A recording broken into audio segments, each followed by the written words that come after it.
Will the political shockwaves that rocked Britain and the United States in 2016 continue this year? Could France be next? Hello, I'm Owen, and this is The Heat.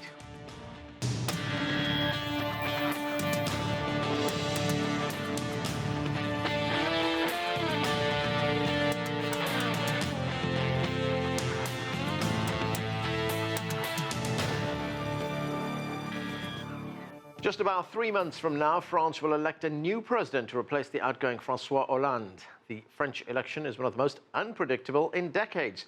It could result in another political earthquake like Brexit in the United Kingdom or Donald Trump's victory in the United States last year. Marine Le Pen, the leader of France's National Front, a far-right party, is doing well in recent polls. The charismatic candidate is, like Trump, talking tough on immigration and trade. And she's appealing to voters by offering France First type policies. She formally launched her campaign over the weekend. And for more on that, we begin with CGTN's Owen Fairclough, who joins us now from the newsroom. And Owen, Marine Le Pen formally kicked off her campaign in the French city of Lyon over the weekend. What is her message to French voters, and why is her campaign drawing so much international attention? Well, Arnold, Marine Le Pen is essentially the third element in what is fast becoming a populist trinity. Brexit in the UK, Donald Trump here in the US, now the Front National or National Front in France, all three of them linked by right-wing populism and an ability to overthrow the establishment. There are far-right movements making gains all over Europe right now, but the Front National has genuine heritage and is perhaps the best known of these names outside France. Plus, this party, Marine Le Pen is heading a party who's both far right and far left. She's rebranded this party to shed the image of sometimes violent skinheads. Her staff wear suits and ties these days. And as she launched her campaign, she reminded voters she's not beholden to the elites who are under siege in the West. Our project, you have understood, is a borrowed project of great strength, the strength of balance. We have nobody to serve, no clients to retain, no friend to thank, no financial power to coax, no foreign country to whom we must plead. Owen, does she have a realistic chance of becoming the next president of France? What about her opponents? Can they stop her? Well, Arnold, quite simply, this is the best chance in a generation. High unemployment, repeated terror attacks on French soil, the latest one right in the Louvre Museum in the heart of Paris just last week. These are pushing conservative voters further right. Le Pen wants to close French borders and mount a Frexit, a French exit from the European Union. And remember, France was the co-founder of this bloc. Le Pen's agenda is particularly potent because it marries far-right positions on immigration and sovereignty with a social programme that's very left-wing. Her manifesto is full of state support for industry and opposition to a labour reform that even moderate socialists reluctantly think will lower unemployment and make France more competitive. Plus, Le Pen is running as the first woman who could be a president demanding equal pay for women. Her father made it through to the second round of the presidential election a generation ago. So how about this? A new poll out this Monday shows Le Pen doing just that in May. She'd leapfrog the man we assumed would be president, former Conservative Prime Minister François Fillon. He's under investigation for corruption, alleged to have created fake jobs to pay his family. He says he's not pulling out, but under this latest poll, he wouldn't even make it to the second round. Instead, Marine Le Pen would lose a runoff to Emmanuel Macron. He's a former economy minister who's not even a lawmaker.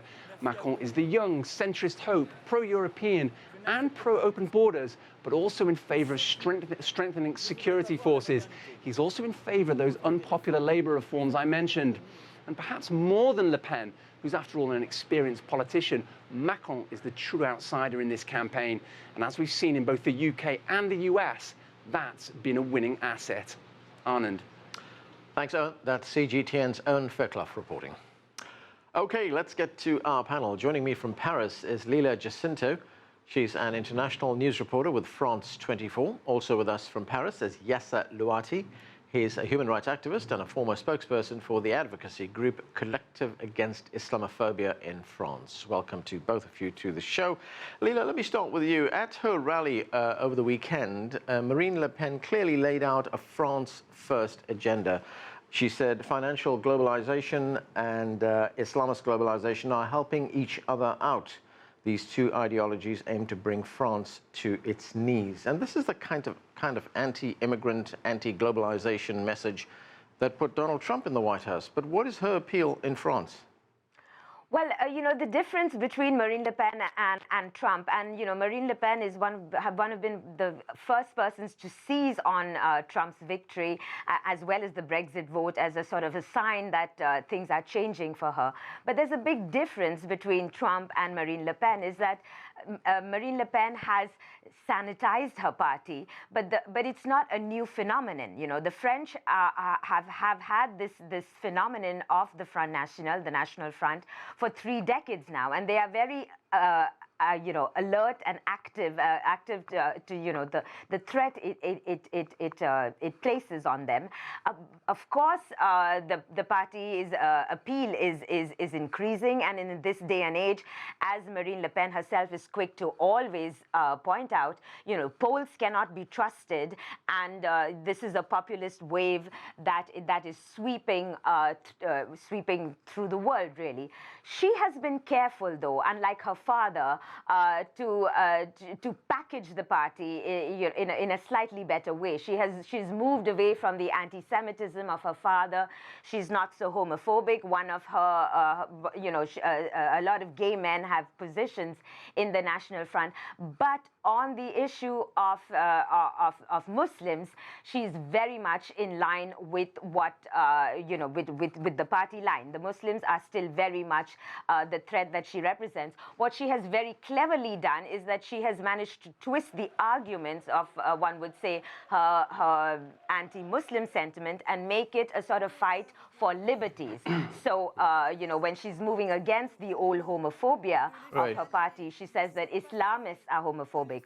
But the basic difference is one in style. She's probably not as far out as Trump, but on the other hand, who is? But two, she's also a very known figure. She's not that unknown. And when you say she wants to sanitize the party, repackage it, clearly it must be working, because she's getting more and more supporters right now. As our reporter told us earlier on, she's trying to soften the image of the party. We used to see skinheads. Now she's instructed all her staff to wear suits and ties to work. Yes, but the subterranean message is still the same, and there are also splits within her party. There is an old guard, and Jean-Marie Le Pen's niece represents that. So both these, she's trying to keep these two at bay. So there is definitely that the old element of the party is still in play here.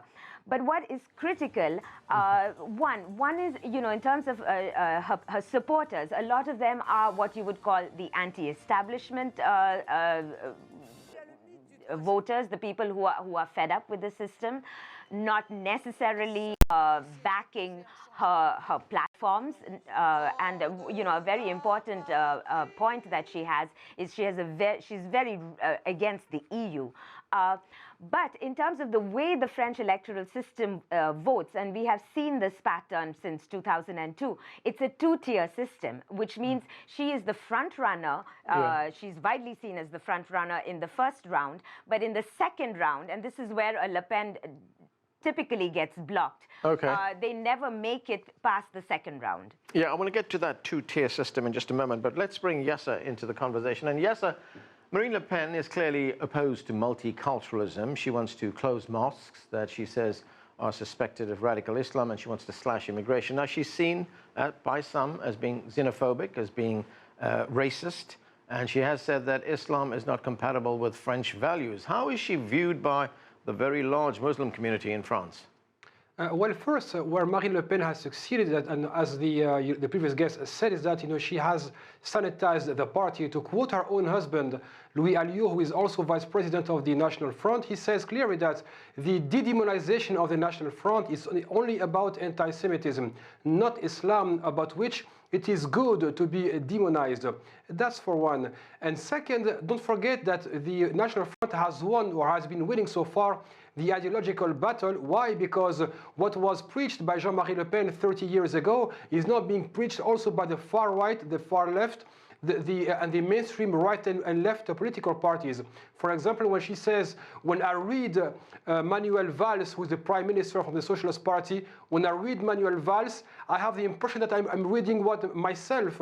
That's, and clearly prove that, Islamophobia and, targeting minorities in France has become a mainstream positioning. As for the Muslim community, they're definitely scared, speaking with them through various organizations and meeting them on a daily basis, because to them, what Marine Le Pen is preaching is what has also been practiced by the current left-wing government.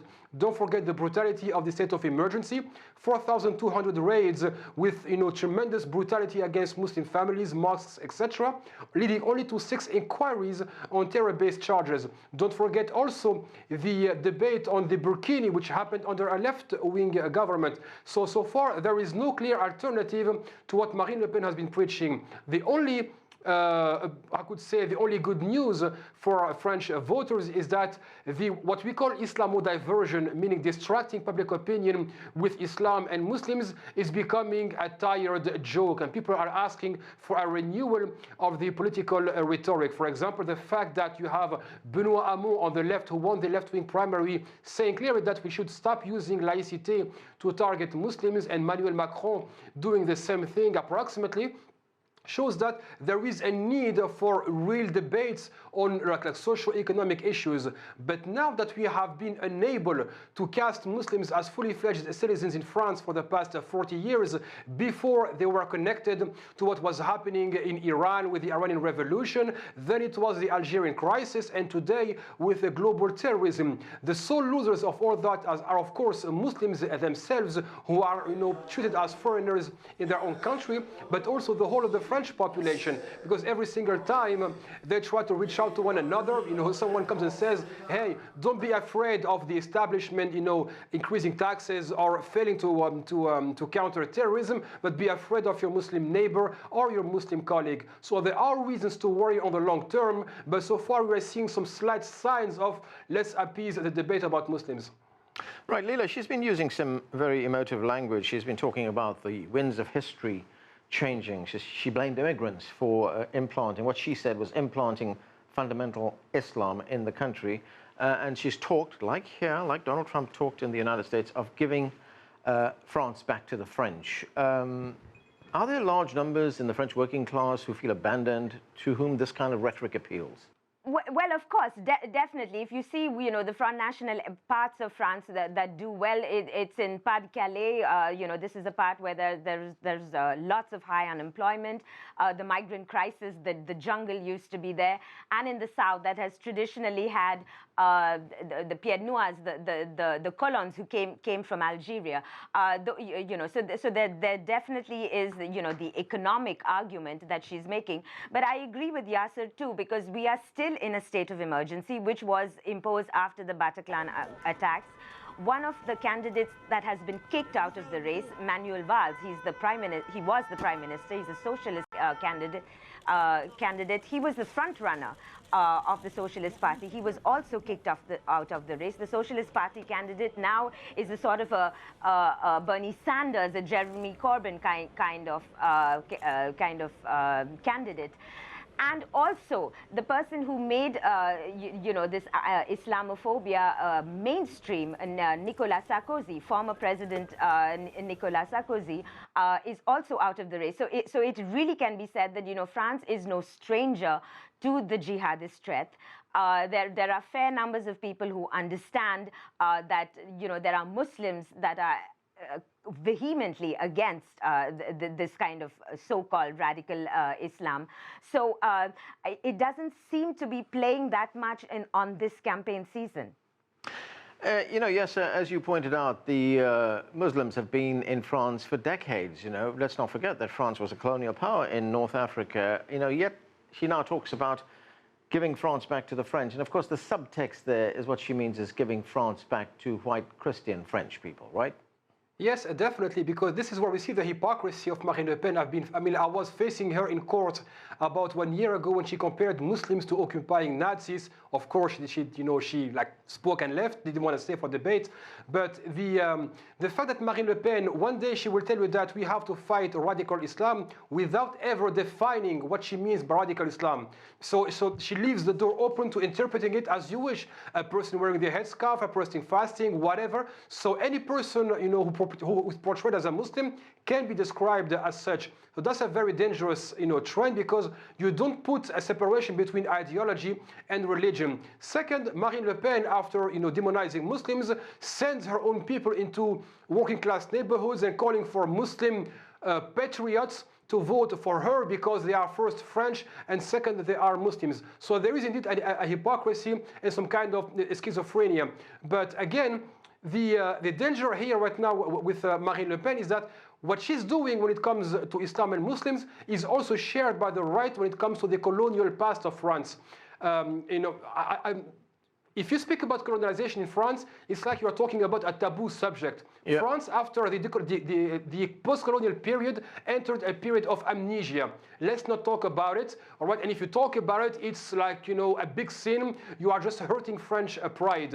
And that's why we are incapable of looking back at France's colonial past and saying, okay, France was an occupying power. It did commit various genocides in Africa. Let's move on from that. No, the idea is that by giving back France to white Christians, we are inheriting our whole history by first, we were right to colonize these black and brown and Muslim people, and second, when they are here with us, they can never be fully fledged citizens. Right. And the 3 points used to demonize Muslims, they're either a threat to identity, a threat to security, and a threat to the jobs of everyday working French people. Right. Yes, so let me ask you this very quickly. France was hit by terrorist attacks in Paris and Nice, other parts of the country as well. To what extent is support for her being driven by fear in France, by people wanting safety, by them wanting order in the country? Well, every candidate in France is using the fear factor to be elected. That's for one. But everybody agrees, or I'd say many people agree on the fact that every single time a terrorist is is either caught or killed, he was somehow on a watch list by our domestic intelligence, and it shows some structural failure of our intelligence. But again, there is indeed a card to be played by constantly making the connection between Islam and Muslims, and also Islam and Muslims and terrorism. But if you hand the microphone to everyday French people, many of them will tell you we do make a difference between terrorists and our Muslim neighbors. And just one last quote, for example, if you speak to the families of the victims of our last terrorist attacks, they were indeed saying, stop using us as an excuse to justify the hatred against our Muslim fellow countrymen. Okay, Leela, very quickly, I've got a few seconds left. You talked earlier on about the two-tier voting system in France. And as you pointed out, Marine Le Pen could get the most votes in the first round of voting, but she will lose in the runoff. So what can you tell us about the man considered to be her strongest competitor, Emmanuel Macron? Anand, first and foremost, I'm not saying anything's going to happen. We've come too far to say these things. Macron is, he's very young. He's 39. He used to be a socialist. He was a former economy minister, but is now standing as an independent. He is rallying a lot of young people, and his rise is very sudden. But he does not, his program, his platform has not been substantial enough, and that's going to be the real test going up into the election. Another big candidate is the conservative candidate, Francois Fillon, who was Sarkozy's prime minister. There was some talk about whether he would be out of the race because he is involved in a scandal, a so-called fake job scandal. But he has said that he plans to continue in the race. So we still have time, and anything can happen at this stage.